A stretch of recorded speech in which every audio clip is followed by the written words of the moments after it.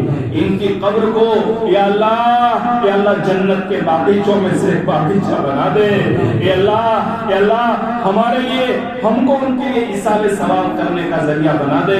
ان کی اولادوں کو مرتے دم تک اسلام پر باقی رکھ. ان کی اولادوں کو ہدایت پر باقی رکھ. اے اللہ ہمیں اپنے ماں باپ کی خوب قدردانی کی توفیق نصیب فرما دے. اے اللہ وہ جیسے بھی ہے وہ میری ماں ہے, وہ جیسے بھی ہے وہ میرا باپ ہے, وہ جیسے بھی ہے وہ میرے دادا ہے. اے اللہ وہ ماں باپ جس کے صدقے میں ایمان ملا, جس کے صدقے میں اسلام ملا, ایک دن ہمارے بال بھی سفید ہو جائیں گے.